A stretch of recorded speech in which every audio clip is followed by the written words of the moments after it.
Hi, everyone. I want to take just a minute to explain what I'm looking for with the requirement in the annotated book list.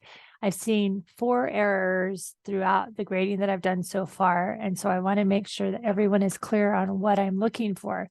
I've seen some students who don't put a page number at all and just say, I think that children learn this from this genre. Remember, when I say genre, it's whatever we're studying that week. What kind of classification of literature are we looking at? So last week we were looking at picture books.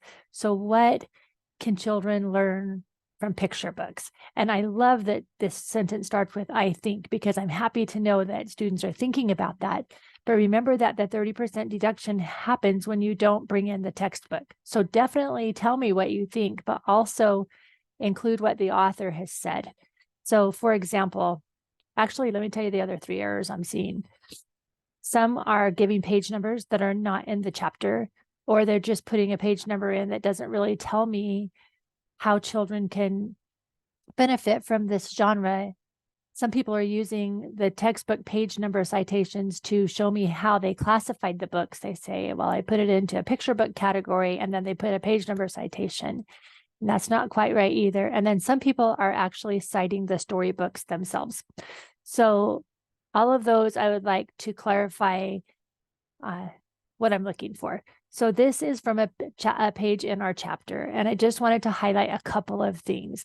And these are not the only answers. I'm not looking for just one specific sentence in the textbook. I want to know that you read the textbook and then tie in something that you learned that explains how children benefit from exposure to this genre.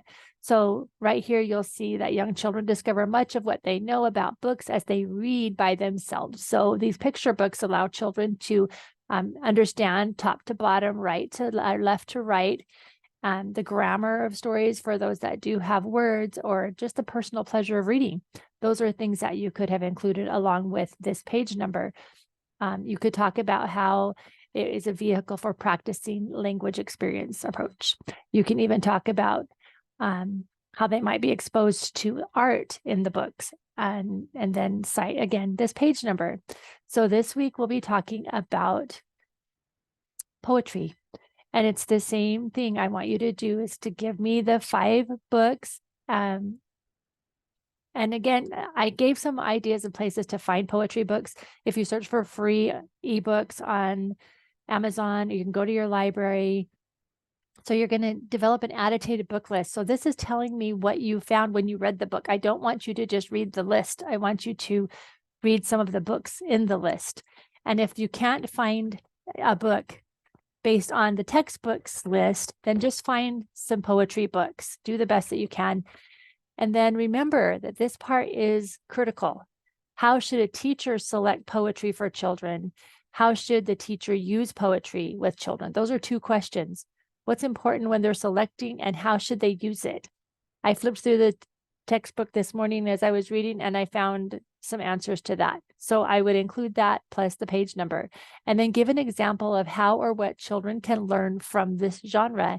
This genre is poetry. So how can children learn from poetry? What can they learn from poetry? And back that up with something you learned in the textbook. Don't forget the textbook page number. That's worth 30%.